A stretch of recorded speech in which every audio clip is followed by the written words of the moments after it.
Muy buenos días, bienvenidos a esta nueva edición de la Barcelona Industry Virtual Week, una semana diseñada para ofrecer soluciones para la industria. Somos conscientes que justamente, ¿no?, en este periodo de tiempo, hace un año, estamos en una situación extrema donde realmente damos las gracias, tenemos que dar las gracias a la industria y a todos aquellos que hicieron lo posible lo imposible, porque en aquellos momentos donde había un colapso, la industria esencial realmente demostró que estaba allí en esos momentos donde más se le necesitaba. Con lo cual, muchísimas gracias a todo el sector industrial por apostar, por estar allí y por estar nuevamente aquí para ver en esta semana industrial cómo vamos a pasear por inteligencia artificial, blockchain, realidad aumentada, cómo vamos a intentar hacer temas de subcontratación, cómo enfocaremos el tema de la energía con baterías y cómo, de la mano de Jordi Linares, vamos a profundizar todo el tema de las ayudas y todo el tema digamos, del plan de ayudas que el Ministerio tiene en estos momentos a disposición. Yo, sin más preámbulos, le doy la entrada y le doy la palabra a Jordi Linares, que es el subdirector general de Digitalización de la Industria y Entornos Colaborativos. Con lo cual, Jordi, cuando quieras, la audiencia es tuya. Muchísimas gracias, Pilar. Muchísimas gracias. Un año más en la Industry, un año más con Feria de Barcelona. Son momentos, antes de entrar en materias, entiendo, son momentos complicados, son momentos de múltiples retos, pero sí que me gustaría dar unas breves pinceladas sobre el contexto general antes de entrar sobre las ayudas, ¿no? Aún así, Pilar, como siempre, voy a intentar ceñirme al tiempo. Gracias. Justo leía este fin de semana el informe del World Economic Forum que habían realizado sobre manufactura y sobre manufactura avanzada, ¿no? Y lo cotejaba además con otro que había realizado, que habían publicado la semana anterior, del Intelligence Unit del Economist, sobre que a pesar de la crisis, la manufactura, las empresas industriales, el 60% de las empresas industriales estaban invirtiendo en digitalización. No solamente invirtiendo, sino que habían incrementado su partida para invertir en digitalización. ¿Por qué? Porque, como se señalaba y como señalaban la semana pasada en el World Economic Forum,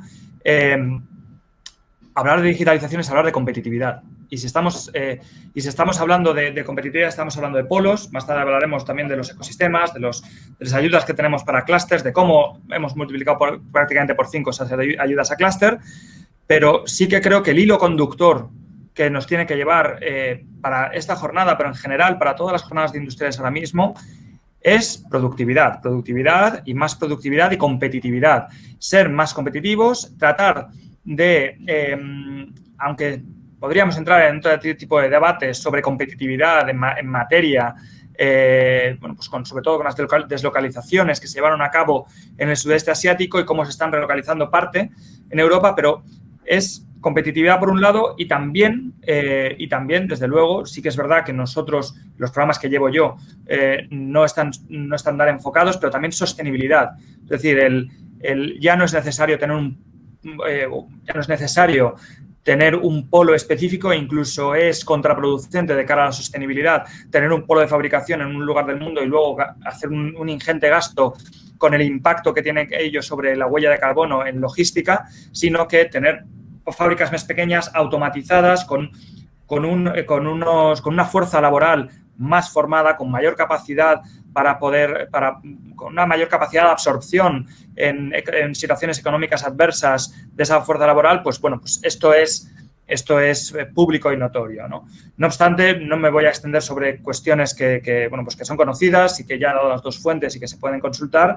Sí que voy a ampliar toda la información que pueda y aún así estamos a vuestra disposición por parte del Ministerio para cualquier duda que pueda surgir. Vamos a ver, se ve ya, ¿no?, la presentación. Todavía, ahora, justo ahora. Ahora, perfecto. Bueno, pues a lo largo de los próximos 15 minutos voy a hacer un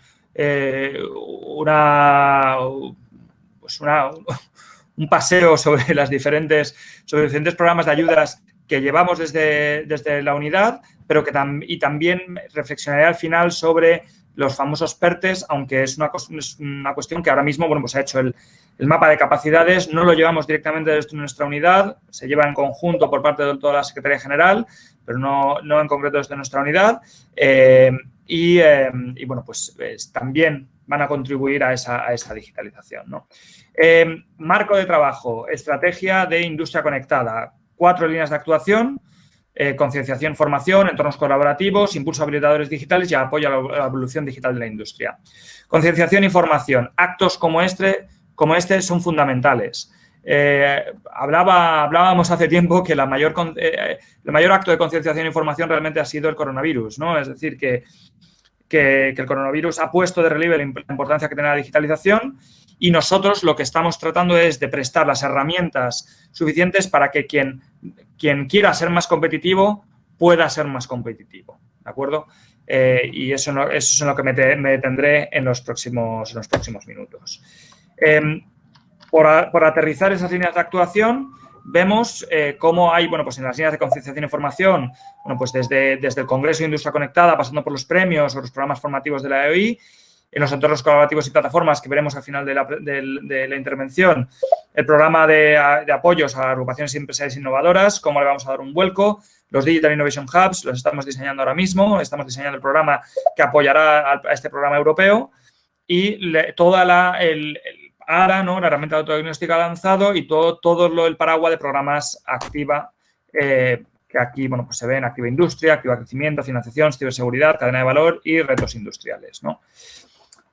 ADA es la herramienta de autodiagnóstico avanzado, es una herramienta gratuita puesta a disposición de todo el público. Ahora mismo estamos también trabajando en esa internacionalización para poder hacer comparativas con empresas y con sectores latinoamericanos.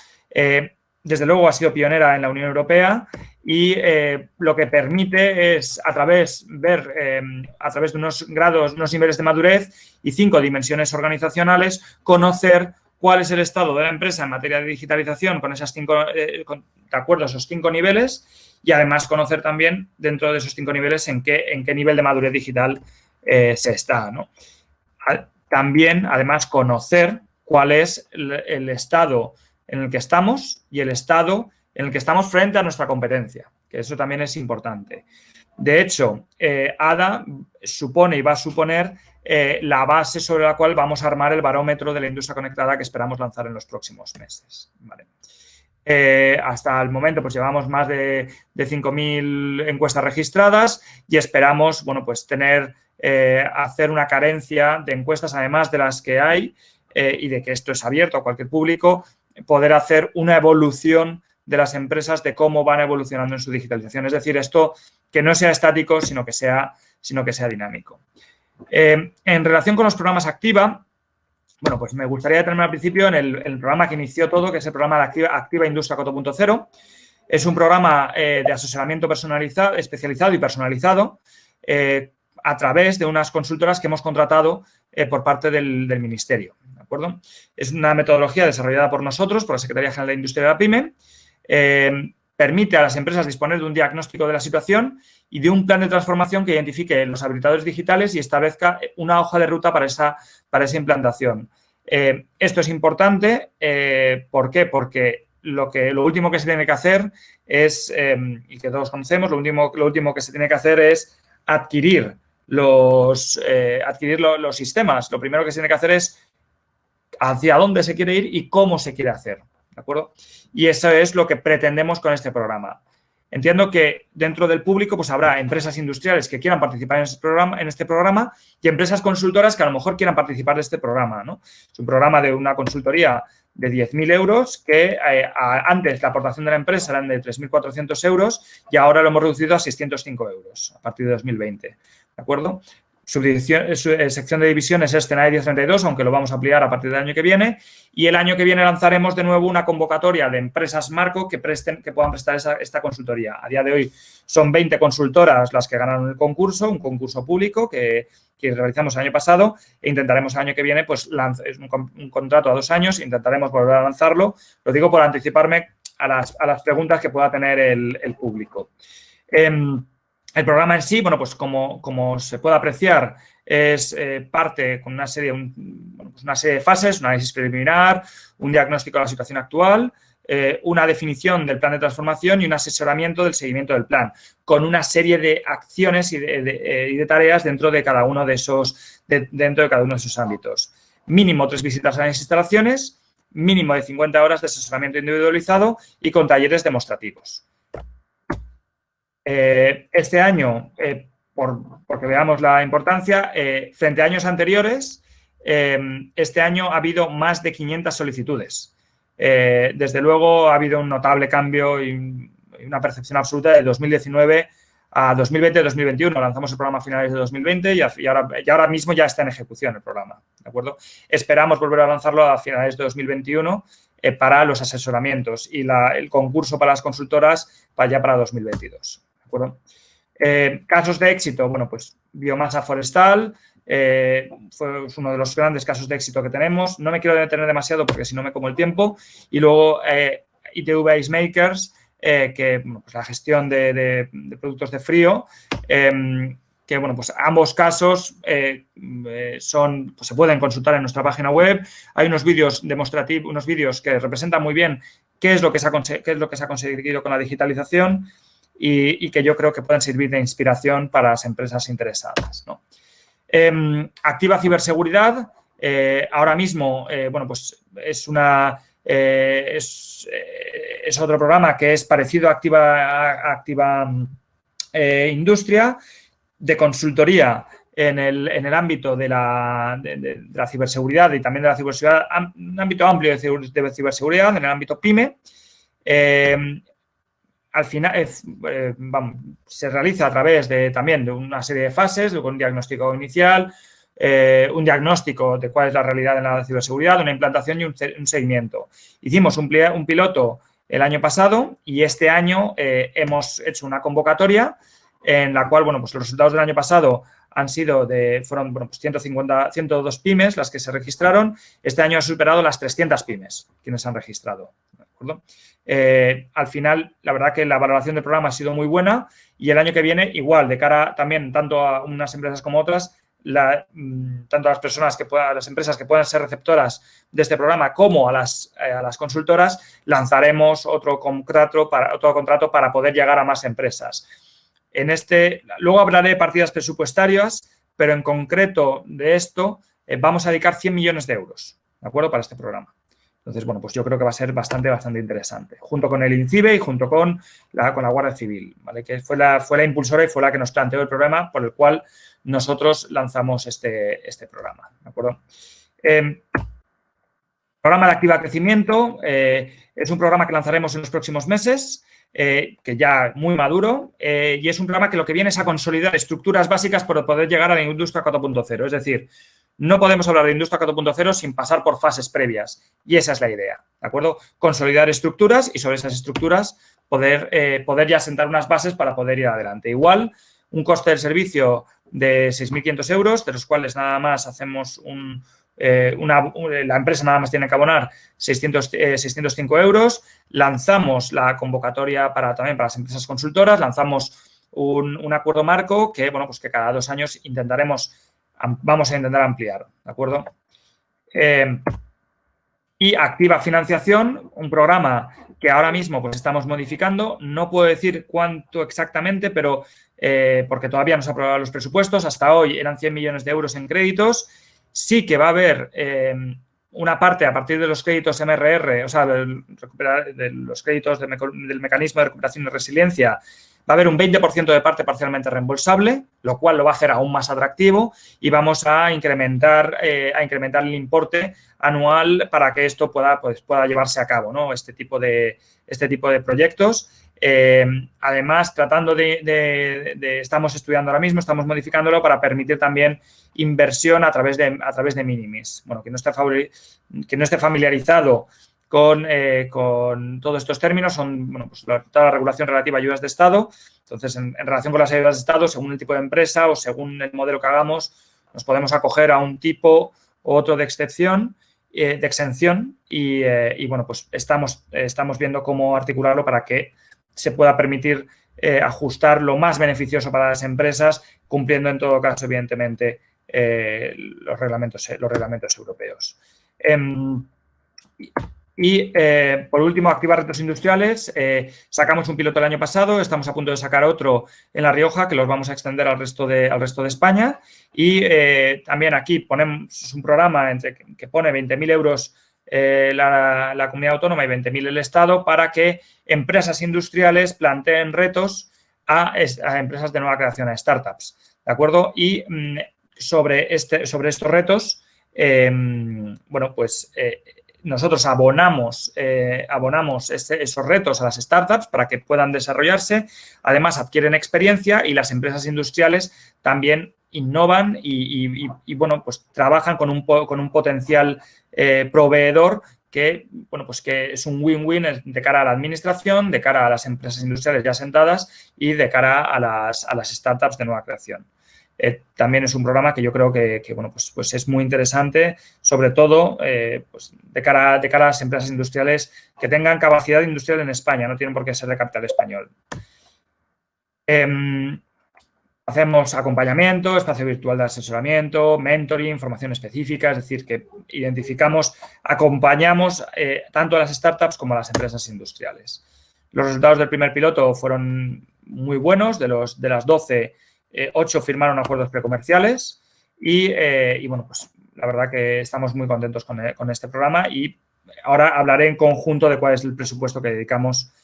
Una vez explique todos los programas y ya voy un poco en el tiempo, hablaré sobre estos presupuestos que yo creo que bueno, pues también es interesante oír a la Administración qué financiación vamos a tener en este sentido, ¿no? En relación con la concienciación y la formación, bueno, esto es un ejemplo, yo creo que tampoco nos tenemos que detener sobre ello. Este año, a principios de octubre, tendremos el cuarto Congreso de Industria Conectada que tuvimos que posponer el año pasado. También se hará la entrega de premios y, bueno, pues vamos a ir a día y medio en el cual hablaremos, el hilo conductor creo que va a ser muy interesante. Es decir, por un lado, hablar sobre políticas europeas y españolas en el ámbito industrial, políticas públicas europeas y españolas en el ámbito industrial, desde la parte más estratégica hasta la parte de financiación, es decir, de qué fondos hay a disposición para poder llevar adelante todas las opciones y todas las operaciones. Y, por otro lado, conocer al sector privado qué es lo que está haciendo y, como país invitado Francia, haremos un análisis comparado de 3 sectores industriales, franceses y españoles, y ver cómo se están encarando, ¿no? Cómo están encarando estas relaciones, ¿no? En cuanto a los entornos colaborativos, bueno, pues simplemente destacar que estamos trabajando con el programa de agrupaciones empresariales innovadoras. Es un programa muy bueno en el cual se financian hasta 500.000 euros para proyectos en colaboración. Se financian hasta 500.000 euros al 80% o sea, 500.000 euros de proyecto, el 80% hasta el 80% se puede financiar a fondo perdido. Son proyectos en colaboración de la naturaleza de cooperación, sobre todo para pymes, ¿vale? La intensidad de ayuda varía según si es en gran empresa o es pyme, es un programa de pymes y tratamos de focalizar en cadena de valor y en cadena de valor digital, ¿de acuerdo? Es un programa que ahora mismo se encuentra abierto, se tiene que estar dado de alta en una de las agrupaciones empresariales innovadoras y como empresa finalista y se tiene que, bueno, pues presentar a través de estas agrupaciones empresariales innovadoras, ¿de acuerdo? Estos son los diferentes focos: digitalización, crecimiento de la pyme, creación del ecosistema, focalización en el I+D+I. La colaboración entre empresas es fundamental porque los proyectos son colaborativos y la innovación, competitividad y globalización, es decir, llevar a cabo todas estas políticas que son tan importantes, sobre todo de cara a la pequeña y a la mediana empresa, ¿no? Por un lado, tenemos este registro nacional de agrupaciones empresariales innovadoras y una línea de subvenciones para este registro nacional, es decir, que hacen de correa de transmisión para las pequeñas y las medianas empresas. Una breve descripción del número de AIs que tenemos ahora mismo, actualmente. Para más información, en la página de ipyme.org está toda esta información e insisto, ahora mismo hay 8 millones de euros abiertos en ayudas, o sea que animo a participar dentro de a aquellas empresas que estén dadas de alta dentro de una asociación empresarial innovadora. Y, bueno, pues como podéis ver, bueno, pues realmente las pymes son las estrellas, ¿no?, de estas agrupaciones, ¿de acuerdo? Nivel de las ayudas concedidas, bueno, pues hasta 2018, que fue la última convocatoria, este ha sido el nivel. Y, bueno, pues al final la inversión inducida, el balance entre 2007 y 2019 es que ha sido una inversión inducida de prácticamente de 178 millones de euros. Pero me gustaría quedarme con el dato de 75 millones de euros, porque luego, ahora volveré sobre ese dato, ¿no? De la subvención concedida fue de 75 millones de euros, ¿no? Antes de, y para finalizar, ¿no? Es decir, realmente estos 75 millones, ¿cuál es el compendio general? Ahora mismo no me gusta ponerlo todavía porque tenemos que cerrar los mecanismos de recuperación y de resiliencia, pero básicamente la dotación presupuestaria se va a multiplicar por 5 o por más incluso. Es decir, nosotros teníamos preparados en torno a unos 25 millones de euros para los próximos 3 años y van a estar alrededor de unos 140 millones de euros alrededor de los 3 años solamente el programa de AX. Digital Innovation Hubs, estamos trabajando con ese programa, pero va a haber en los próximos 2 años 42 millones. También programas para hacer testing y formación en empresas, ¿no? Es un programa que todavía estamos diseñando conjuntamente con la Comisión Europea. Y ese dinero va a ir a pymes, va a ir para hacer pruebas en pymes. Y por último, de cara a los programas Activa, vamos a tener esos 100 millones anuales más una parte, más un 20% parcialmente reembolsable, con lo cual realmente hay un incremento ahí sustancial porque hace mucho más atractivo ese programa. Pero luego el resto de programas que son de consultoría vamos a pasar de 3 millones anuales a prácticamente vamos a tener, en vez de 9 millones, bueno, teníamos más, un poco más porque teníamos un revolving de la Comisión Europea, pero vamos a pasar a tener unos 60 millones para todos esos programas, obviando ciberseguridad, que vamos a tener otros 100 millones solamente para ciberseguridad. O sea, que estamos hablando de unos montantes muy altos que esperamos ejecutar y que yo creo que entendemos que sí, que hay mucha demanda y que vamos a ir a ello, desde luego. Entonces, bueno, pues Pilar, más o menos me he pasado un poco del tiempo, pero bueno, yo creo que Perfecto, súper interesante. Yo creo que todas las ayudas que potencien todo el tema de la digitalización industrial es algo súper clave. Con lo cual, muchísimas gracias, Jordi, por tu paseo, como has dicho tú, ¿no? por ese descriptivo de todas las ayudas. Yo creo que van a haber algunas preguntas que se van a dirigir directamente a ti, en este caso a través digamos, del buzón del Ministerio, para poder ampliar un poco esa información. Yo, no obstante, bueno, para eso estamos y a disposición de los administrados, evidentemente. ¿De acuerdo? Por último, hacer un breve apunte sobre los PERTES. Los PERTES ahora mismo pues, están en proceso de mapeo, de definición. Y, bueno, pues sé que hay mucho interés a veces en presentarnos los PERTES, pero simplemente los PERTES, bueno, pues es un mapeo, luego habrá una convocatoria, ¿no?, para ello. Entonces, bueno, pues en ello sé que ahora mismo se está trabajando en ello, no lo estamos llevando directamente desde la unidad que yo dirijo, sino lo está llevando la unidad de gestión de Nacho Moratinos, pero, bueno, entended que la verdad que teníamos una estructura para gestionar un presupuesto, no presupuesto por 5, ¿no? Por lo menos en mi caso. En algunos casos es presupuesto por, pues, si hablamos de 70.000 millones en los próximos 3 años y el presupuesto de España son 300.000 millones, de los cuales gran parte se va... No quiero hacer un análisis, ¿no?, de los presupuestos generales del Estado, pero digamos que el impacto es muy notable, muy notable, y las estructuras son las que son, ¿no? Entonces, bueno, pues estamos haciendo un esfuerzo notable y a veces no podemos atender. Entiendo la necesidad de presentarlo, nosotros somos conscientes de todo, vamos a intentar llegar a todo y en ello no estamos volcados ahora mismo, pero que no podemos estar atendiendo absolutamente todo, si no los tiempos de espera, bueno, pues llevan un cierto tiempo, una cierta cadencia para poder sacar el trabajo el día a día, porque si no sacamos las ayudas, de poco nos valdrá el poder atender todas las peticiones que nos llegan simplemente de consulta, ¿no?, de presentación, ¿no?, de presentación de credenciales. Muy bien, Jordi, muchísimas gracias. Yo creo que entre la productividad y la competitividad está ahí también el tema. Agradecer también al Ministerio todo ese sobreesfuerzo que están haciendo para poder atender a todas las peticiones que están llegando. Yo creo que es una muy buena, digamos, carta de presentación para poder tener esas ayudas on board. Y evidentemente a la audiencia nosotros les recordamos que Industry estará en septiembre y evidentemente contemplará la implementación de todas esas ayudas a través de todos los participantes en la feria. Con lo cual, Jordi, muchísimas gracias. Te despedimos aquí. Ha sido un auténtico placer, como siempre, compartir contigo. Y nada, estamos en contacto a través del chat y a través de cualquier otra cuestión que haya, te las haremos llegar directamente a ti o a través la audiencia, a través directamente del buzón del Ministerio. Muchas gracias.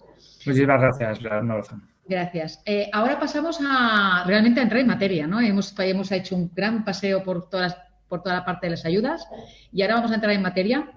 Vamos a ver temas de ciberseguridad que comentaba Jordi, vamos a ver temas de blockchain, vamos a ver temas de inteligencia artificial aplicada al sector industrial. Vamos a tomar el pulso del mercado en estos momentos. Y yo, sin más dilación, I give you the floor, Jordi. Jordi Ortiz is the General Manager of Securities, and he will be our connector from the next part of the session. Thank you very much, Jordi. The floor is yours. Thank you so much, Pilar, for the introduction. And hi, everyone, and welcome to the first panel of a very interesting set of events organized by Fira de Barcelona. As Pilar said, my name is Jordi Ortiz, and I'm the CEO at Securities, a proud sponsor of the Barcelona Industry Virtual Week. And I'm pleased and extremely excited to moderate a panel that will talk about two technologies that we sometimes associate with the future, but there are two technologies that are disrupting the present. Both artificial intelligence and blockchains are key elements that industrial companies need to understand and evaluate how they can leverage on if they want to succeed in a connected world. For that, we are lucky to have 5 extraordinary panelists who will tell us more about these technologies and, more importantly, how to apply them in our business.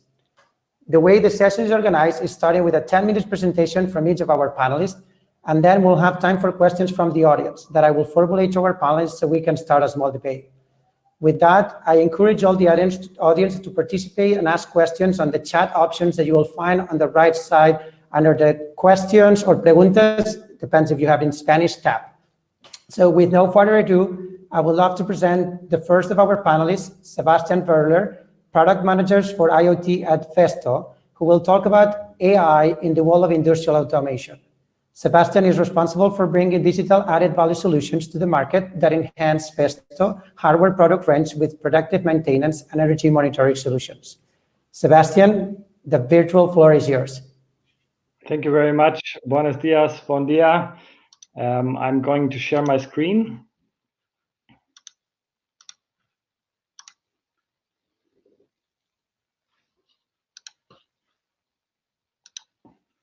And I hope you can all see it. Yes.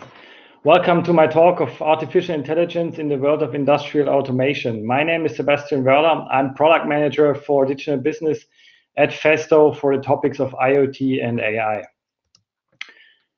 You probably all know Festo maybe from these nice animals which you saw on fairs. Festo heavily researching nature and trying to find how is nature working and taking these bionic projects to learn from it regarding lightweight, regarding collaboration, regarding intelligent smart systems, and so on.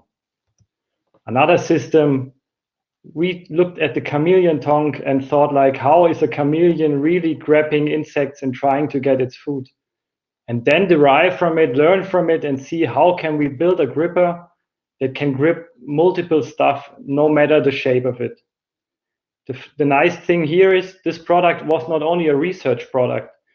It is now a catalog product that you can buy from Festo and put on your robot to grab certain things.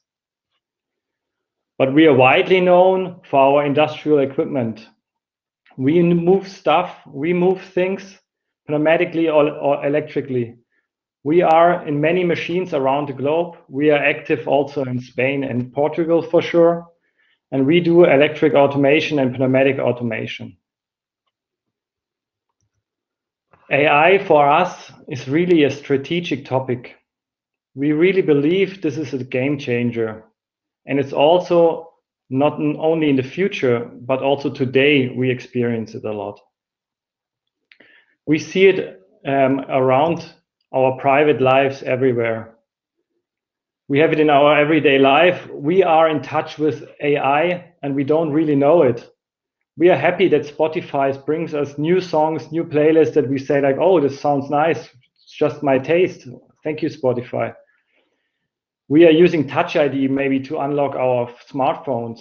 We use DeepL or other translation engines to translate maybe from English to Spanish or something else.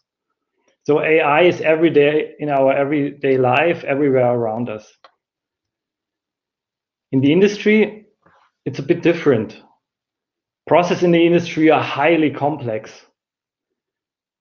We see that the industry, compared to the private space where we have AI everywhere, it's not that much around us in the industrial processes. It's just starting. And why is this?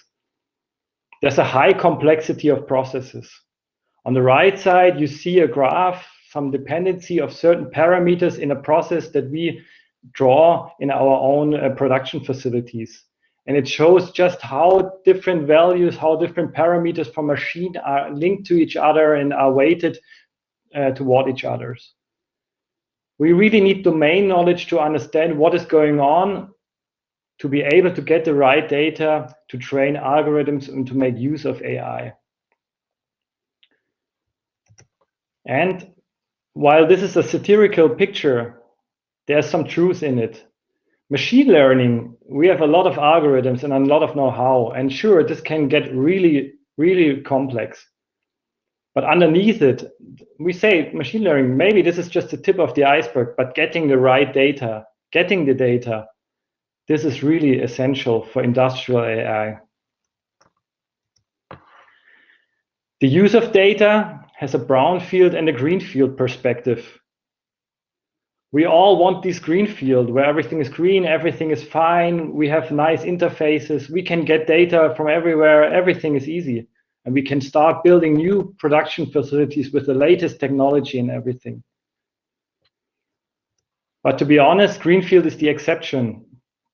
Now, while this is a nice picture with a valve terminal, I think it's from the 90s, showing one of the biggest configurations of one of our valve terminal, of one of our equipment. It shows that we have to deal with legacy equipment. We have to deal with older machines. We have to deal with something that's already there. We can't just say, yeah, we build everything new and then we can apply AI on it. So greenfield is the exception, and connectivity to machines and data is really essential for industrial processes. For AI, we say, for our Festo automation experience, AX, our approach is when we get the data, we are learning algorithms with the healthy behavior. We are learning the healthy behavior pattern. And from it, we are recognizing the unhealthy behavior. We say anomaly detection, to maybe see when a component is likely to fail, to wear out. It's essential that when we have anomaly detection to also know what went wrong. Not only there is something wrong, but what went wrong. And essential to this is the user feedback. The feedback of people, of the domain experts in the process that can really, especially in the learning phase of algorithms, say whether this is a healthy or unhealthy behavior, whether this is normal or not. Maybe you just change something in the machine. Or there's a real issue, and was this issue by a leakage or whatever. To get this feedback into the process is really essential. We say, and AI can take place on several levels. This is a nice picture illustrating a body shop manufacturing in automotive industry where car body is produced with welding guns, with robots, etc. And it shows where AI is taking place in industry. We're having big discussions about data governance, about data privacy, and so on. And from Festo, we say our AI can run on all levels. We're having the level of on-edge computing, where we say AI takes place next to the process. Maybe also working with real-time data and so on. We can work on premises, still in the factory of the customers. We are still data governance, data privacy. No data is leaving the factory. But there are still really good arguments to also do stuff in the cloud for more holistic views and so on. And we are supporting all these environments. From a component level perspective, AI will be introduced more and more into components, into Festo components, but also from an added value perspective, where our Festo automation experience brings added value to customers. We say you can start with condition monitoring, but with everything, the challenge that we want to solve defines the use case.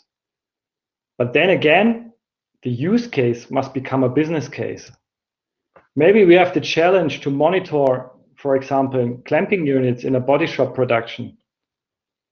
And we're having a good solution with our Festo automation experience with it, monitoring production. But we still need to have a business case behind it. So it really makes sense to roll out the solution. And here it might be that we can produce more products a day, we can lower maintenance efforts, or we can lower energy consumption. And while we are always talking about predictive maintenance, a big buzzword, in condition monitoring, we say condition monitoring is a quick win. Let's start easy. And AI can and should be a long-term win. And both really give us benefits in terms of digitalization.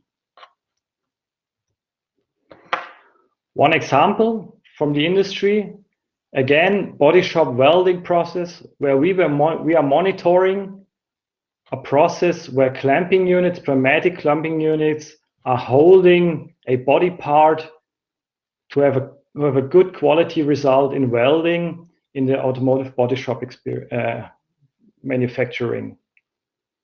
We are monitoring components, and we can detect anomalies with these clamping units up to 2 weeks in advance. So we avoid downtime. That's the primary target.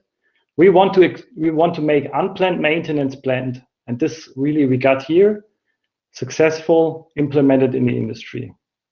And the good thing is this increases availability and saves money, and there's no need for extra sensors except limit switches. So we can work with brownfield here and don't have to put a lot of sensors to it to just achieve a certain business case. Festo is converging the domain knowledge in manufacturing process and electric and pneumatic automation and combines it with data science know-how. We've invested in companies that have a lot of data science know-how, and we are now bringing this together in form of the Festo automation experience to give solutions regarding predictive quality, to predict quality deviations, in predictive energy, to predict leakages, to make energy consumption monitoring, and so on, and predictive maintenance to predict failure of our own equipment, but also of others' equipment. It's not only Festo on the shop floor, it's also other equipment. So this is generic. This is the Festo automation experience, and it's our solution for improving overall equipment efficiency on the shop floor. That's it. Thanks for your attention. Any questions?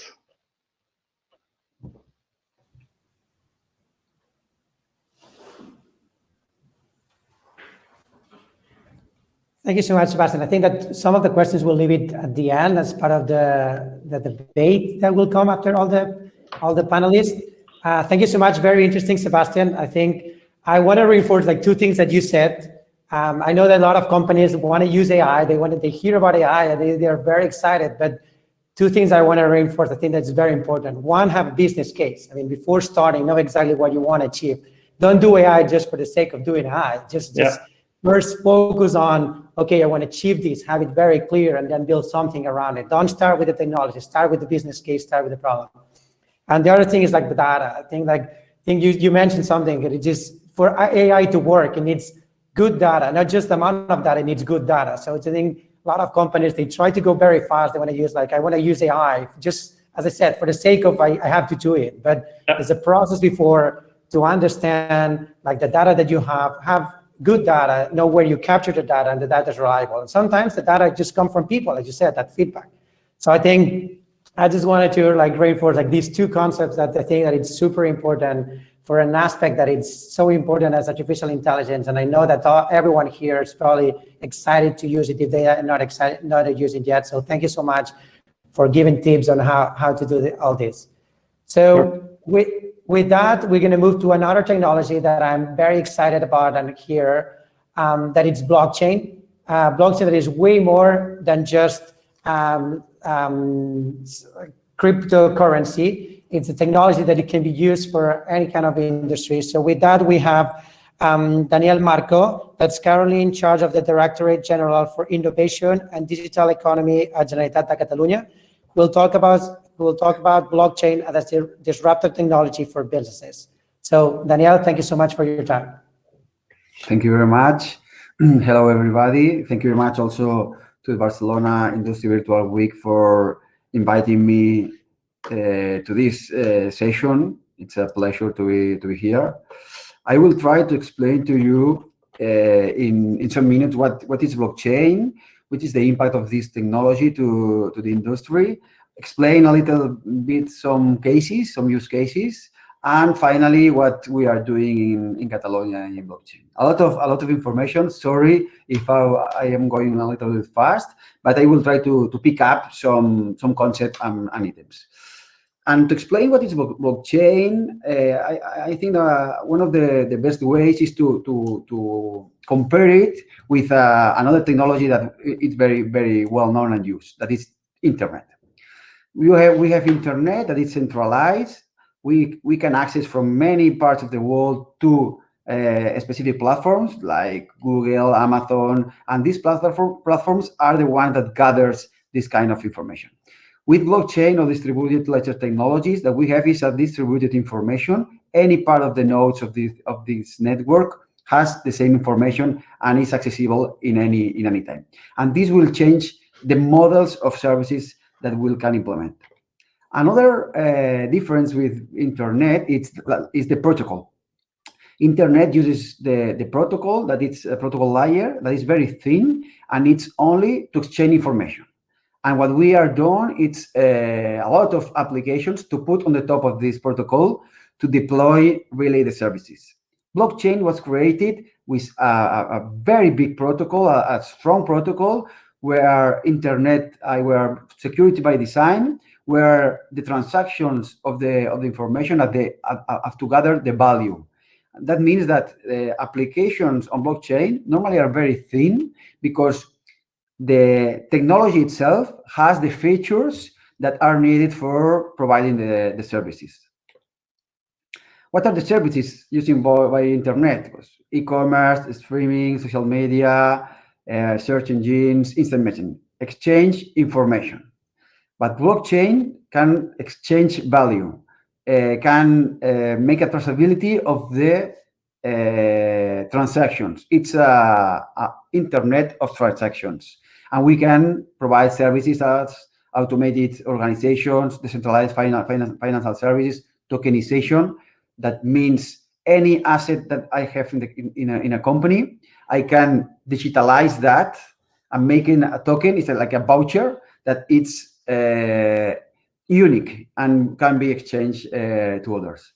This provides a lot of new business models, which are the benefits of blockchain for business.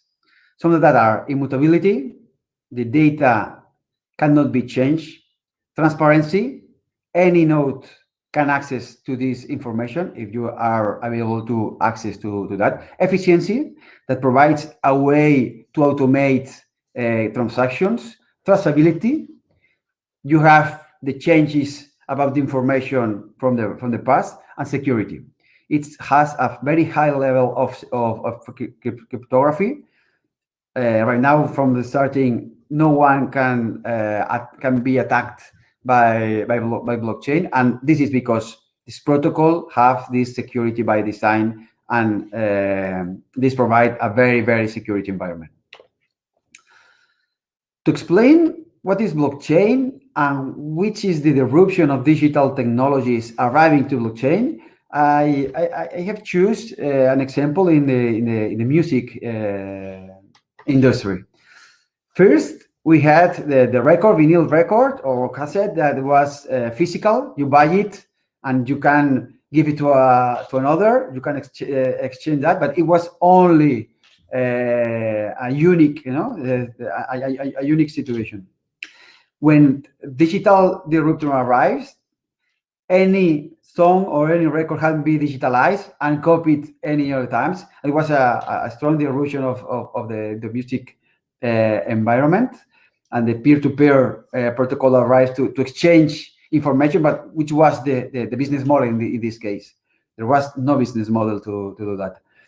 Later on, with the broadband connections and the services that we have arrived to this kind of model of platforms. Spotify has gathered all these files, digital files, and provide a service. Then you have a business model, but all the benefits, the main benefits of this business model are gathered, are managed by a few companies, the platforms. Blockchains goes back to this digital ownership model and provide a decentralization export of the benefits. You can have a song, and this song you can have assets, digital assets. Then can be, for example, if you go to crowdfunding, any person that has put money on this song can later on receive money for the sales of this song. And this is the change of blockchain, that you can create business models within the specific technology. And this blockchain will impact in many sectors. Here is a McKinsey study, and it's very interesting because you can go through any sector and access which are the impact and the visibility on that. You can see that public sector, technology, media, and telecom, and financial services are the ones that have higher impact in a short term. Some examples. Agricultural products. Walmart and Carrefour are asking to their providers to have all information, the traceability of the product within a blockchain. You can put in the blockchain information about where it was produced, when it was captured, how it was distributed, and all the different process on that. Create more confidence of the products to the citizens. An airline company that can use blockchain because a lot of different players can access to the their information, and any player can access only to the information that are gathered, and all the actions that they're providing are managed. Here you can reduce operational cost very strongly. For example, to mitigate risk on the fraud.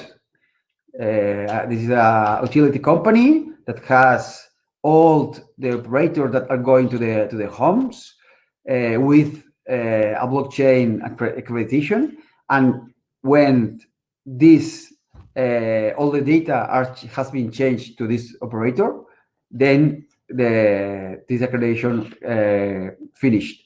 And also, when they do an operation in a house, they uploaded this to the blockchain, and they have the record of all these complaints.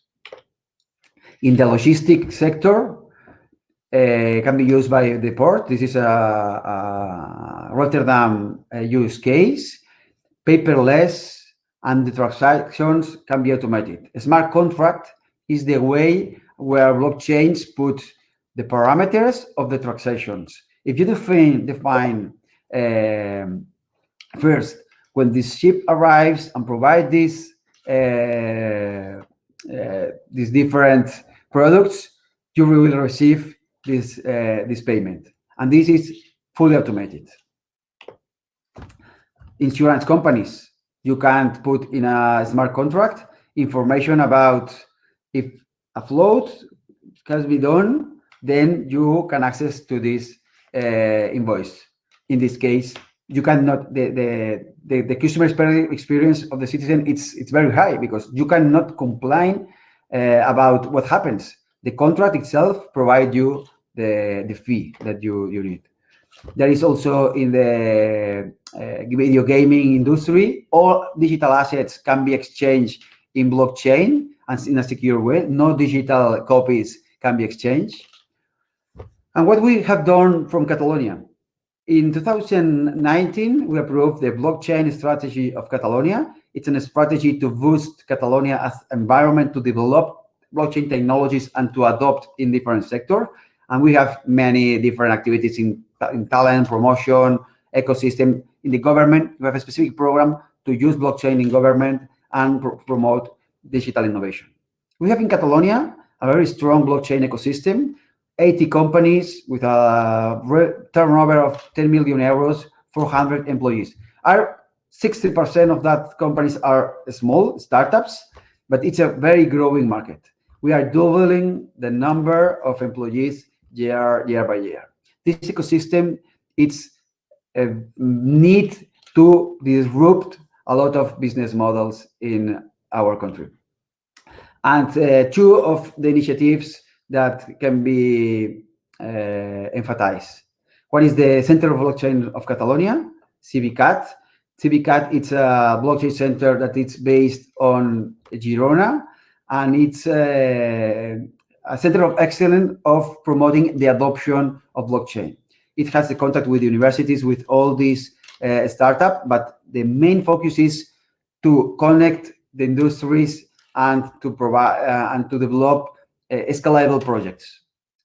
And another is a blockchain observatory. We have blockchain.gencat.cat, where is all the website with all the information about our strategy. And we have developed different state-of-the-art blockchain reports and use cases, more than 10 use cases of different industries and applications that are a way to understand how blockchain can also affect to your kind of companies. Thank you very much, and I will be very pleased to receive some questions about my explanation later on. Thank you.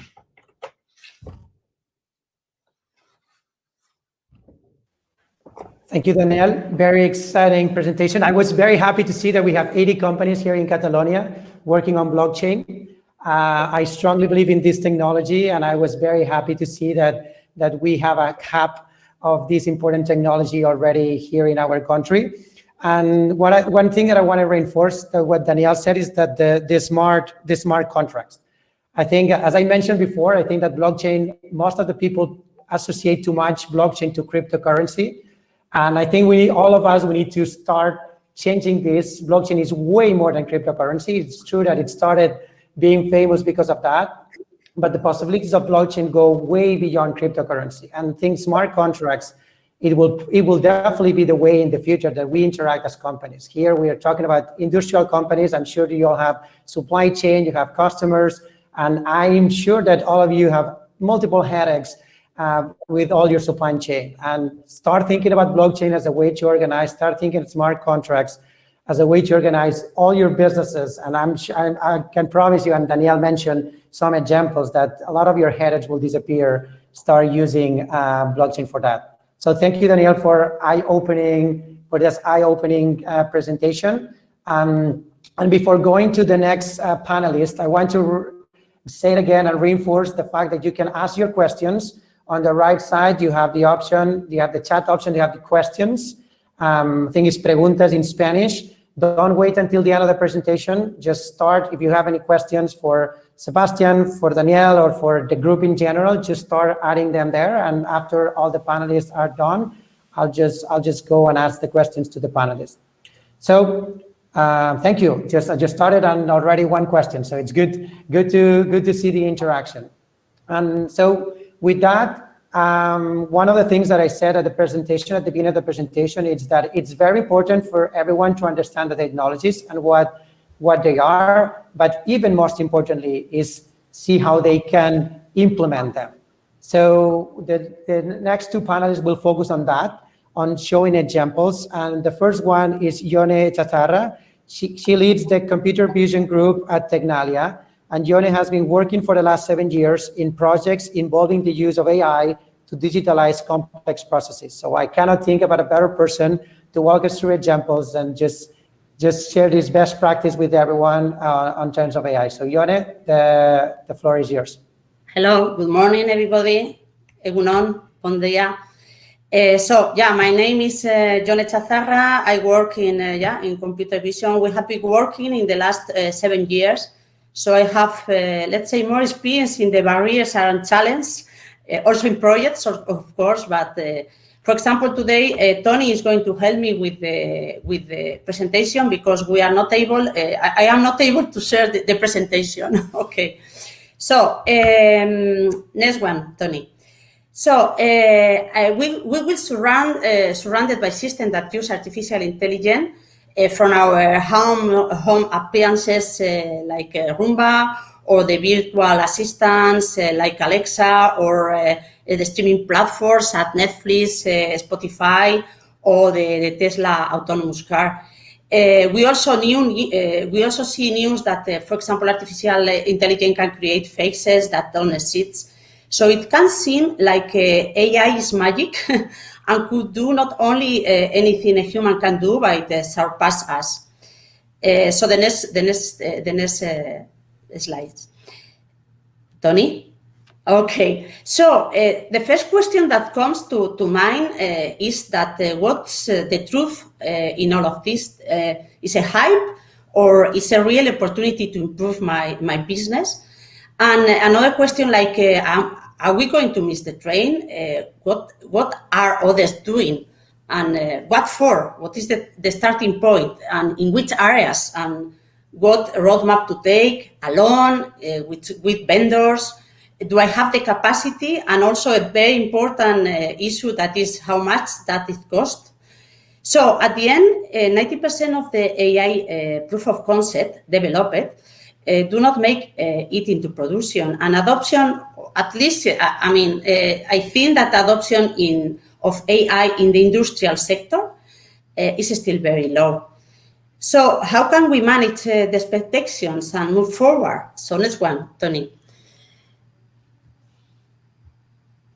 So in my experience, according to my experience, after 7 years with industries in different sectors, industrial sectors, I'm not talking about finance or other sectors. The main barriers our companies face are first of all, the lack of internal knowledge, the knowledge and the potential application. I'm not talking here about the skills, internal skills, about knowledge of the technology. It's quite difficult at this moment if you don't know the technology to implement it or to know the potential, you know. So then the uncertainty of return on investment, the risks of failure. And also quite important, this is very important, is the availability of the required internal and resources, not only internal, also externals. People with expertise in both sides, the technology and the application. Again, the language, the distant language between technology and the real application, you know, when I go to the companies, I see that they don't understand me, you know. So we have to close the message, because if not, it's quite complicated for the companies. And the disconnection in the companies between the IT and other departments also makes it quite complicated to implement at this moment digitalization projects and more the AI projects, because there are in some companies there are functional silos. So next one. So the question is, as you can see, I came across this Gartner report, no? And that says more or less the same things about the barriers and challenges I have already mentioned that companies face when considering the use of AI in their business. The enterprise maturity, the skills of the staffs, the understanding the benefits and the uses of the technology, finding a starting point, considering the business case, and the vendor strategy. I think that there is a lot of confusion over vendor capabilities. You never know if they are selling you smoke, as we say in Spanish. Okay, so So let's focus most in the industry. Next, Tony. Let's focus most in the industry. If you have found, for example, Tony, the next one, if you have found in the starting point and you know in which use case you can use the artificial intelligence because you know the benefits, the next headache is usually the data, as Sebastian says, because the data in industrial sectors are quite complicated because you don't have open database to use. You have to use your own data. And first of all is the quantity, because if you know more or less how is working now, the technology is based on training and based on examples. So you need to have enough data to train the system. So sometimes you have a lot of data, but it's unbalanced. What's the meaning of that? For example, in my case, no, in a lot of computer vision application for detecting defects. Maybe you have a lot of images of one type of defect, but you hardly has samples for another defect, and this defect is critical. So the imbalance is a problem. That's why some strategies like as synthetic images or anomaly detection is implemented right now. Then the variability. As I said, you have to train the system with the data you are going then to have in production. For example, if you have 10 references and you only train the system with 5 of the 10 references, it's very likely that it will not work as well with the other 5 you don't train the system. So, and then, for example, it's useless to have a lot of data if it is not a good quality. The data has not quality. So one of the first tasks usually in our projects is to data cleaning. We said exploring the data you have, cleaning the data in order to get a good quality of the data. And then the access. The access to data is sometimes cumbersome because the information needed for training is spread across different databases because IT infrastructure has been built and has grown as needed. So it's quite complicated. It takes a lot of time and a lot of resources to gather all the information you need to start, let's say, to train a system, a model, an AI model. Okay, so next slides. Sorry. Okay, so then the internal and external skill. First, the internal skills. I think that is quite important to train and to empower someone internally.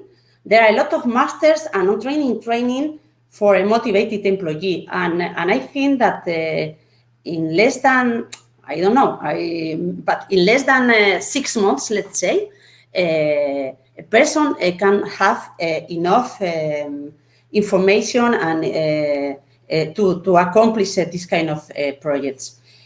And then a problem, also internal problem, is the disconnection between IT and other departments. Then the external skills. Here, the problem is that there are many technological vendors with hardly knowledge on the industrial sector. And I think that there are a lot of confusion about capabilities of the vendor. So we have to take care also with this. Next slides. So some starting points in the industry, according to my experience, first of all, to train someone internally and for being the interlocutor in all the implementation. Then, as I think that Sebastian and also Georgie says, define the business case and define the success KPIs.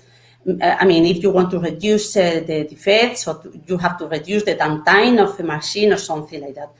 It's a start is I think that makes no sense, and it's better to have clear the business case. Then you have to have clear the data, the use case. You have to what I call data exploration. You have to see what data is available, the quantity, the quality, how to access to the data.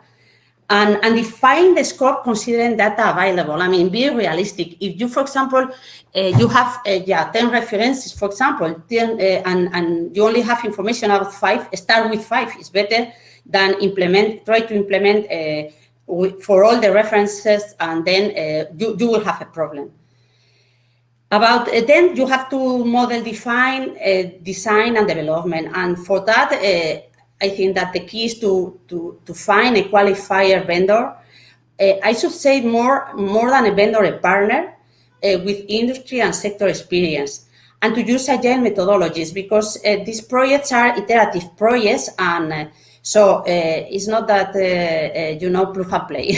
So it's I mean for me the best is to have a company, a partner that you trust this partner, and to use agile methodologies, and to see the updating week by week, And then once you have to deploy and monitor in the model, you have for sure you have to take into account the IT consideration, infrastructure.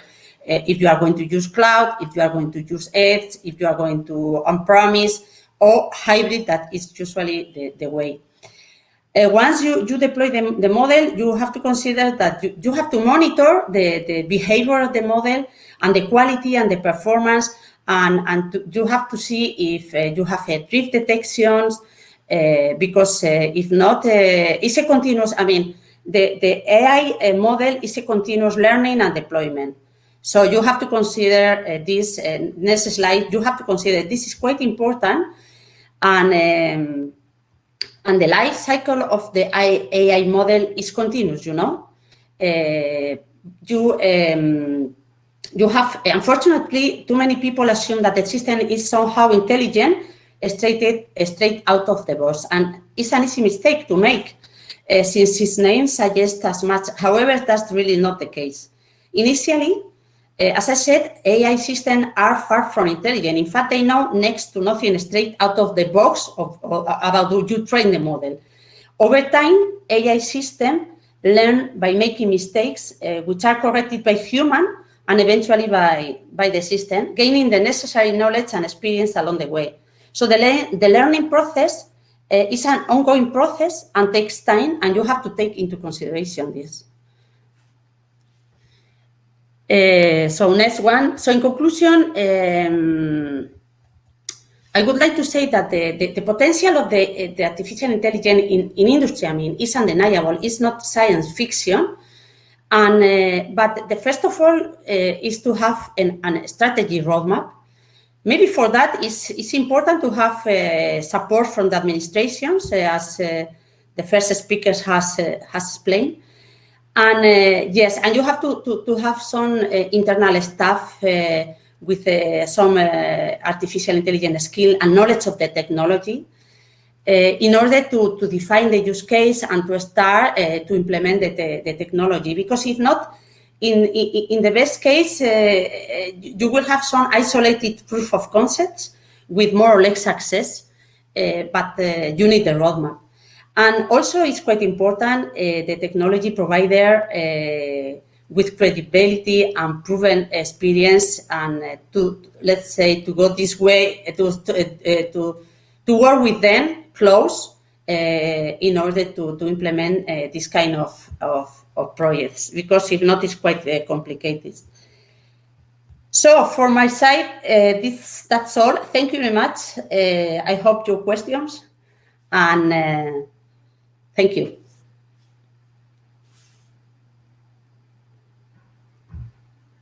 Jordi, you are mute. Sorry, thank you. Scary Castro, Yone, and thank you so much for your presentation. Very eye-opening. As I said, I think it was important not just to learn about the technology, but learn how it's the implementation process.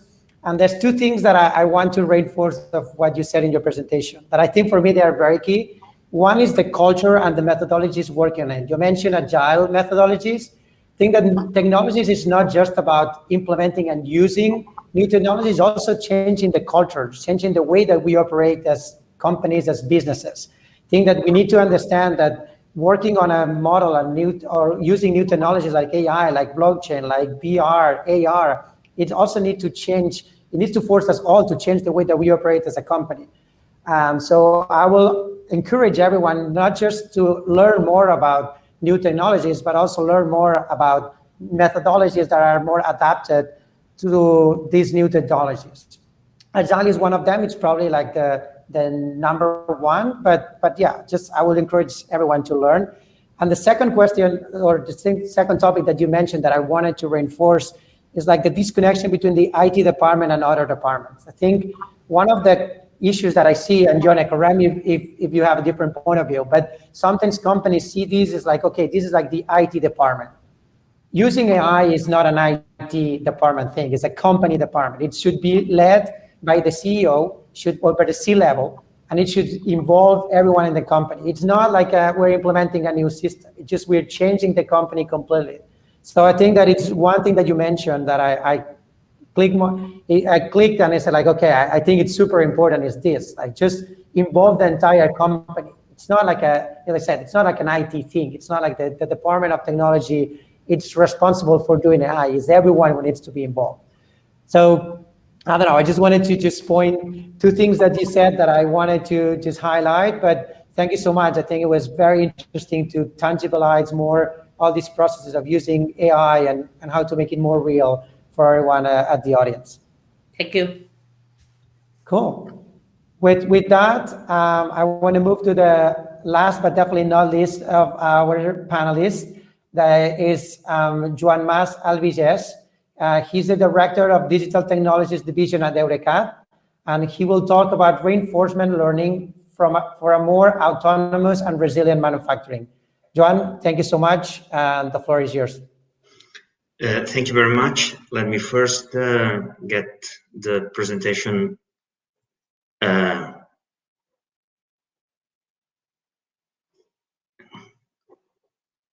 Just 1 second. Okay, I think that you can see it now. So first of all, good morning, everyone, and thank you very much for the invitation. I will, in the next minutes, I will explain what is reinforcement learning.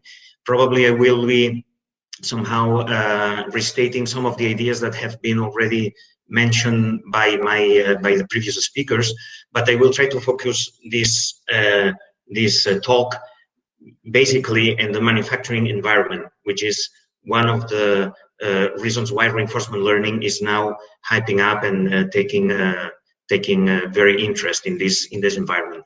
So first of all, where we are, what is the scenario where we are ourselves and the industry, manufacturing industry is today? So we are in the Industry 4.0 paradigm model, which is basically there because we have these cyber physical systems, those components that are very, very much closely related to the physical manufacturing and physical actions towards this manufacturing.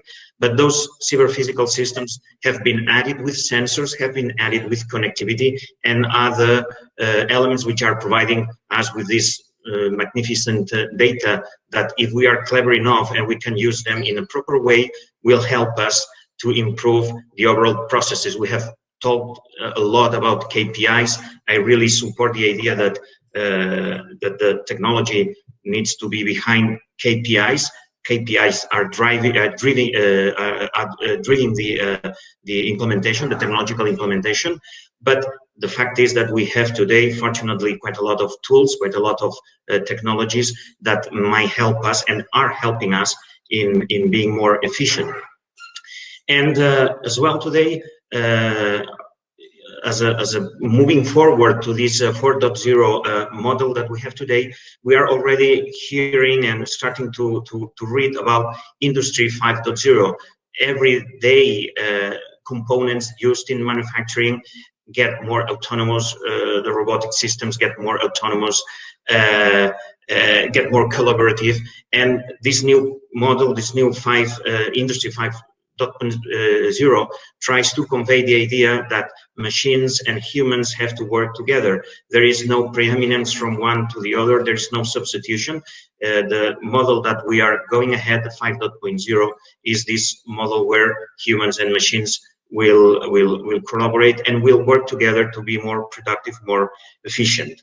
This has to do as well, and it's been also mentioned before, I mean, when we are talking about manufacturing, the gold standard is the overall equipment efficiency. The fact that we want our production process to be fully available as much time as possible, no downtimes if possible. We want our system to have the highest quality, no faulty parts as much as possible, and we want this system to be fully performant, so to be fast, to be more efficient as much as possible. That would be ideal. That would lead us to 100% efficient system, but indeed this is ideal. Nevertheless, technology will help us, or is helping us, to get to this ideal situation. You can see, and how is technology helping us? So what we are talking about, we have data, we have a lot of information about our manufacturing processes, and we have a lot of tools based on artificial intelligence, on algorithms, and etc., that can help us to extract the best information, the best knowledge out of those data, and get us much more efficient. As you can see on the graph, for instance, if we are able to use our data to implement best recommendations on how best setup time can be installed, can be achieved, then we have a reduction in time, therefore we have a gain in efficiency. Also, if we are intelligent enough to use predictive algorithms which will tell us how good the quality of our production will be, then also we will reduce scrap, we will reduce bad parts, and our efficiency will increase. And the same goes with predictive maintenance. We already have technologies and algorithms that tell us predictive maintenance is there, and allows us to schedule much better the maintenance processes within factories, therefore reducing the downtime of our production equipments. All in all, gives us a real possibility to improve this overall efficiency, this gold standard, which is measuring the manufacturing productivity. So we have been talking about artificial intelligence. Artificial intelligence is a large discipline, a large computing and algorithms, very large. But when we talk about manufacturing, mostly we focus on the concept of machine learning, and basically within machine learning, two big families of algorithms that are helping us a lot in the floor shop.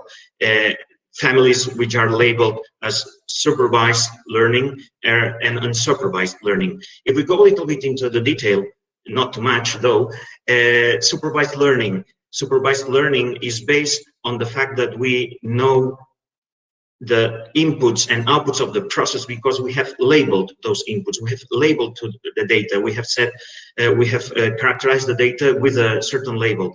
And this labeled data, they are used, as you know, to train the algorithms, to train our models.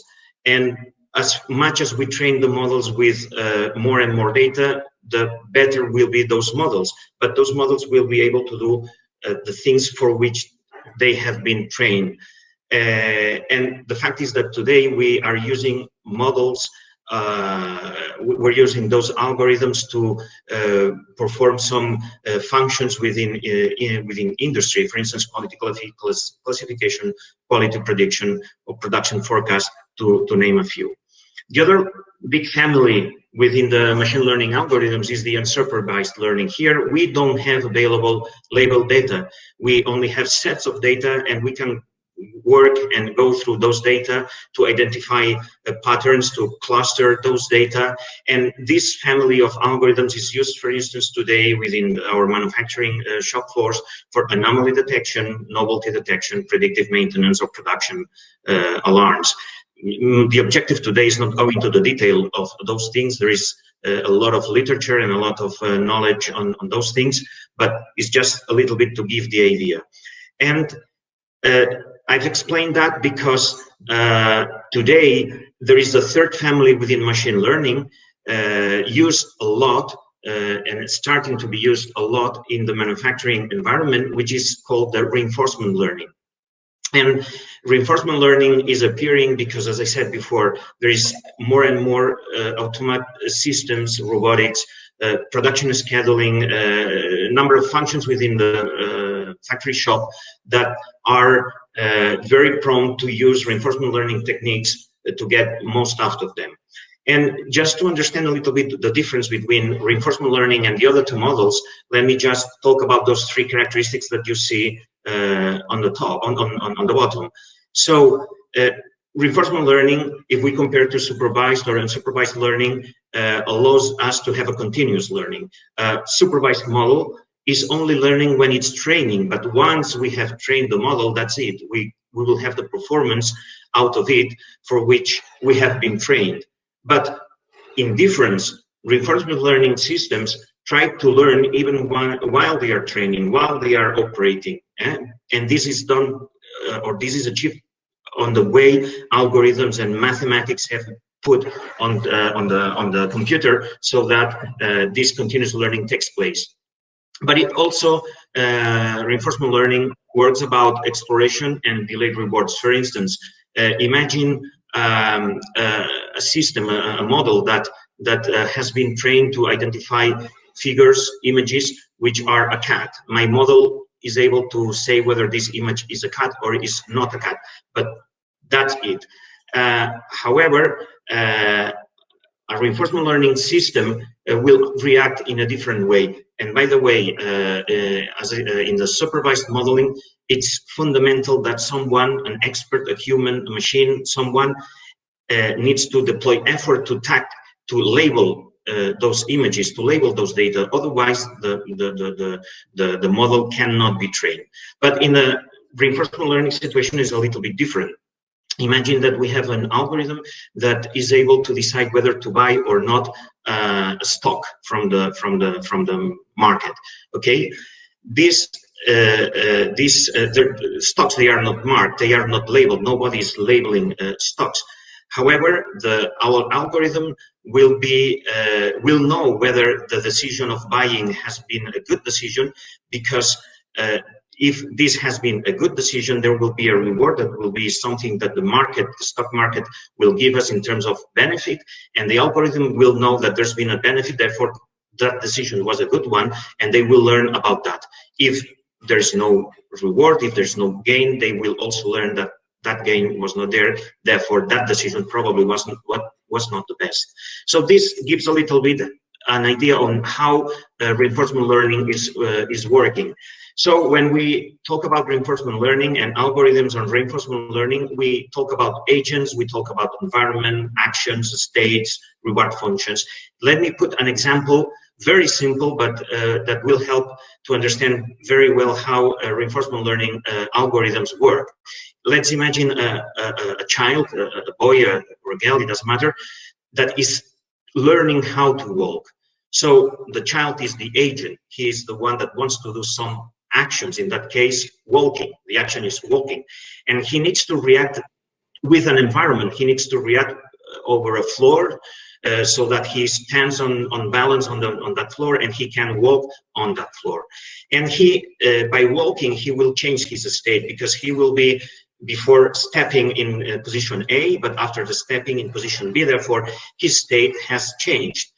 And probably this boy will have a reward, because if he is able to walk, his father or his mom and dad on that will cheer him up, will tell, oh, that's nice, you're doing great.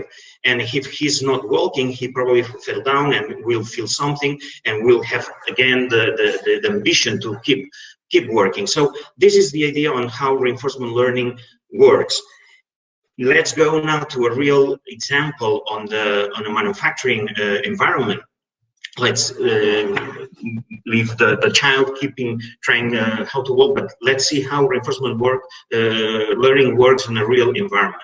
So This environment is one that is very familiar for us in EURECAT. It's an environment on a real manufacturing process. This manufacturing process is an injection of plastic materials.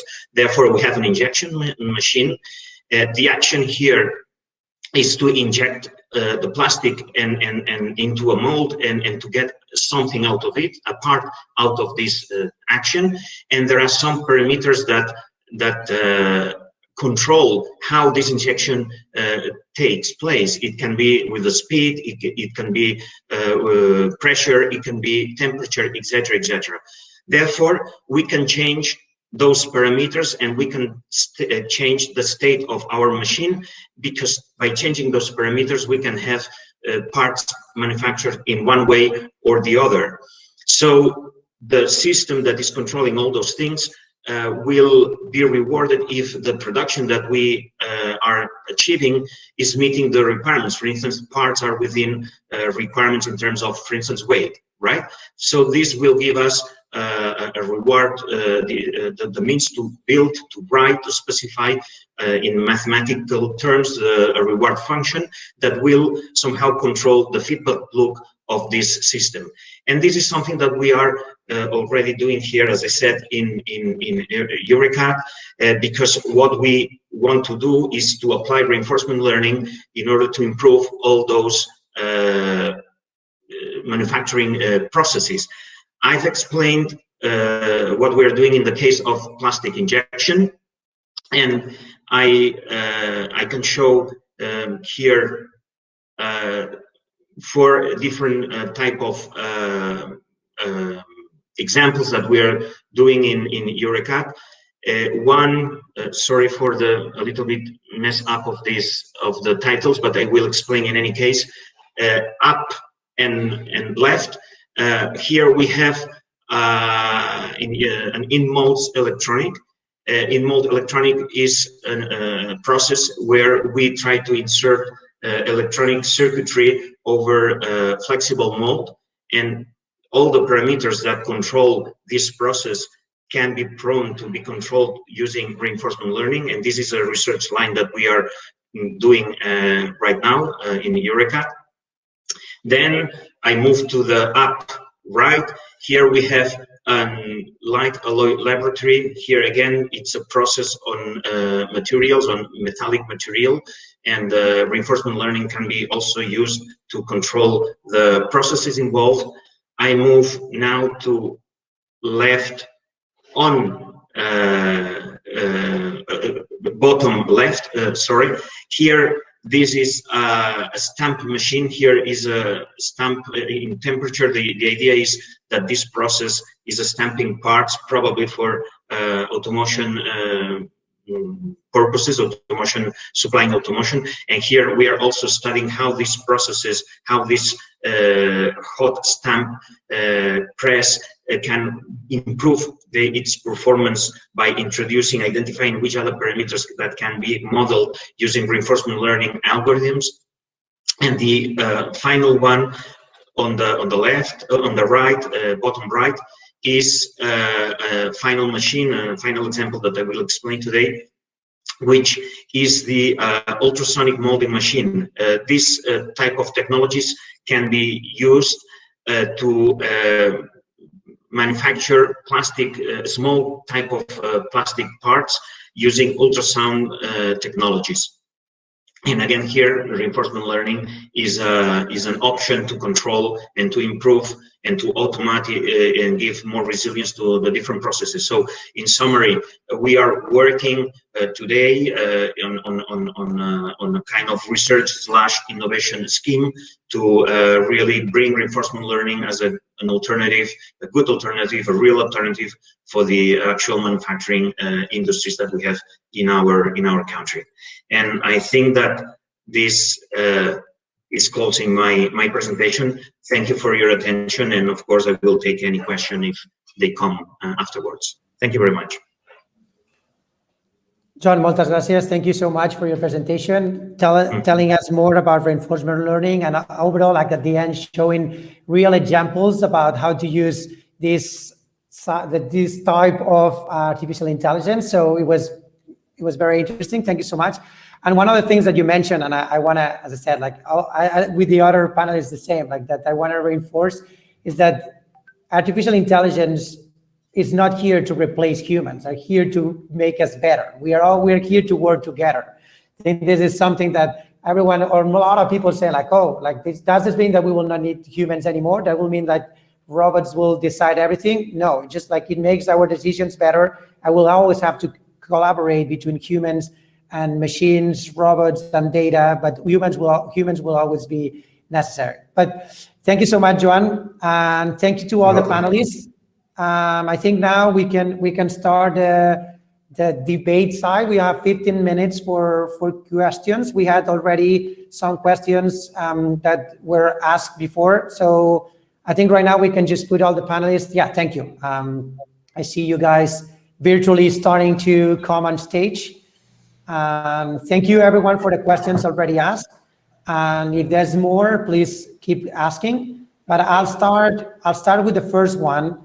The thing that it applies to everyone. Alberto Santana is asking, like, one of the first barriers, the fear for new potential users. He's saying, like, probably freemium approach is the easiest to provide confidence to the user, but what is the ROI? What's the value that you guys can see or can talk about that both artificial intelligence and blockchain provide to the users? So the user will be more forced, or it will be more valuable for them to use these technologies. So we talk about the value for the companies, we talk about the value for the industries, but what's the value for the end user? Is there anyone who wants to start?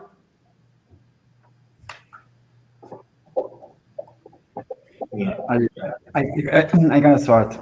Yeah, Daniel, go ahead. At the end, the reality is that we are right now with digital users. Really, the users are more used to have a common framework of relationship with the technology than the business itself. Then really the value to the users is to provide a better services, a more seamless service, more value in the product that you already have, and a way of interact of this user with the service of the product at the same way that they are doing with their smartphone or other appliances.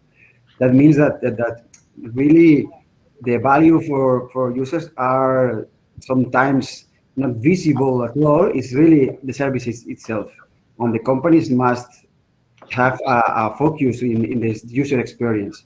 When you are thinking in user experience, digital technologies arrives at the starting, because it's the most easy way to really provide this new, more comfortable situation. Yeah, from my point of view, for example, in the application I have been involved, for example, I have been involved in several applications for zero defects, for detection of defects in production. So you have the quality of the products are better. Also, you don't need at the end, you don't need trained people to classify the defects. For example, in theory, if you train the system, you don't need to update the system, to parameterize the system. For example, computer vision systems, lack of, flexibility, and every time you have a new reference or a new product, or you have to, to change all the parameters. And if you train the system with all the information, you don't need to do that. So depend on the use cases, but of course, has a lot of benefits. But if you just implement a proof of concepts, isolate it, then it's quite complicated, and you don't have into consideration the infrastructure you need to scale the proof of concept and so on. Then you will finish frustrated, because you consider this magic, or not magic, but you say, okay. Or sometimes I have been said that. But I think that the artificial intelligence learn alone, train alone, learn alone, and no. In my experience, the best systems are the supervised systems. The systems that are trained with labels and with enough data and good data. So it's not magic. Maybe just to add here, the point is that sometimes, or in many times, or in well, the work that we are doing, probably the final customer, the final, let's say, the layman on the street, not the real, let's say, the one that will receive or will gain the work that we are doing. For instance, sometimes our customers, they are intermediate providers, for instance, and now I remain some examples of works that we've been doing with this type of customers, like for instance, implementing machine learning algorithms for predictive maintenance. And it was very nice when we got some feedback from those companies saying, almost we got 100% match between the prediction of this algorithm and the reality that we went to work with real parts. Right? That example was on the Joan, it's quite complicated to understand you. I don't know if that was me, but you were breaking, Joan. Oh, sorry. I think it was all of us, but probably it's my. Your presentation was perfect. It was great when you. Okay. It's now in the panel that you were breaking a bit, so it was difficult to follow. Sorry. Can I just finish or? Yeah. Just I think that was better. Just go ahead. Yeah. Now I think it's better. I was simply saying that sometimes the results that we are presenting, they are not addressing the final customer, but an intermediate provider, for instance. And we can see from experience that these algorithms, machine learning, predictive maintenance, they are really working, and we've seen that in real cases. And we've seen the happiness of customers when they really obtain a good match between what the model is saying and what they see in the reality. And indeed, this will translate, they will have an impact with the final customer, because the work will be much better if we put on the final system at the end. Yeah, that was way better, John, by the way. At least myself, I could perfectly follow what you were saying. Sebastian, I don't know, you want to say something just to close up? Yeah, I can continue on all the others. What the others are saying, I agree totally. I think basically it's always a good way to define the business case from a top-down perspective, like what do you want to achieve in a more global perspective. But from a use case perspective, we always need to work like from bottom up, and also talk to. We are a lot of involved in maintenance people, for example, and you know, it was mentioned before. AI shouldn't be something that we use just for using AI. They are always asking, "What's in it for me?"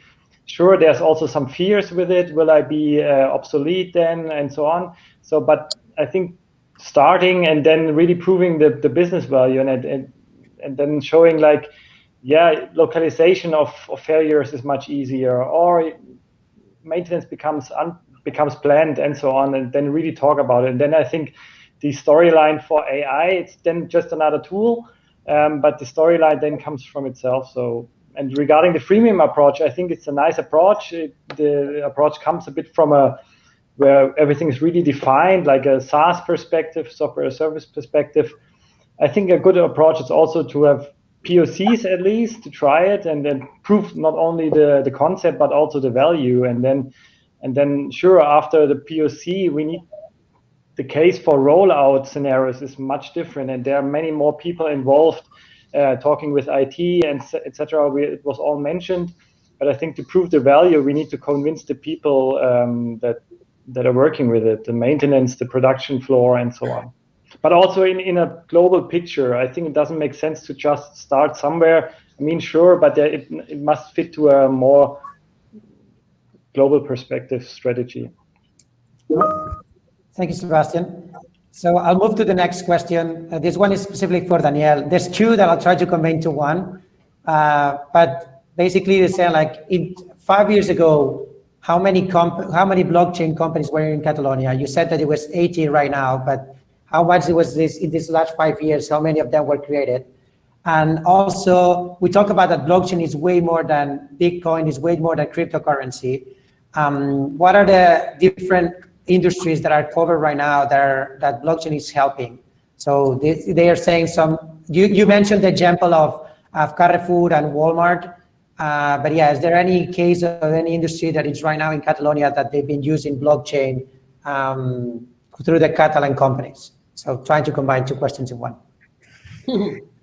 As I have said, this is a very emerging market, and I don't have really the numbers of 5 years ago, but 2.5 years ago, it was the half of the number of companies that we have right now. It's like 30, 35. I'm sure that maybe 5 years ago we had 10 or less than 10. Maybe we had a lot of different developers that has the knowledge, or technological centers that we are working on these technologies, but really companies that are selling services has started during the last 3 years, because really it's quite difficult to define the business model really now in this kind of technology. But right now there are really a lot of companies, and some of the companies that were in the picture of the Catalan ecosystem are companies that are providing digital services where the core of their technology is blockchain. Most in financial services right now, but they are starting also in other different business models. It's really related to the industry, how the industry is using this kind of technology. If in the picture of the graph, of the impact of this blockchain technology in different sectors, industry was the ones in the left down corner. That means that the impact right now, the changes, it's quite slow. Why? Because I think that industry needs first to become more digital, and when you are becoming more digital, the value chain of the sector, of the industry, of the companies are more open, and you have more stakeholders. And blockchain is really useful, really, when you are working with a different stakeholders. Normal industry are focused on their production, not sharing information, and very standalone. We are not coming back to Industry 4.0 or Joan were talking about Industry 5.0 that really start to manage the information with different stakeholders. And then later on, technology like blockchain appears with more value. But I am sure that really blockchain technology will be one of the technologies that will impact in any sector and in any industry, for sure, in the next at least 5-10 years. Okay. Do we have time for another question? Should I go for the last one, or should we close? Well, I think we have time for one more. So Sebastian, this is more for you. So I'll ask you to be very brief because we don't have much time. But this question it's in Spanish, so I'll try to translate live. Don't you start? Oh, you read it already? So don't you start, for everyone in the audience, don't you start using AI once you start designing the products. It is not too late if you don't start right at the beginning of the designing side. So the question is, how do we design a product design phase? Now, from a component supplier, then sure, AI applies. Also, from a machine builder, by dimensioning the products that are used in the machines, this data that is being inserted in these dimensioning tools can be a basis for later AI algorithms or machine learning.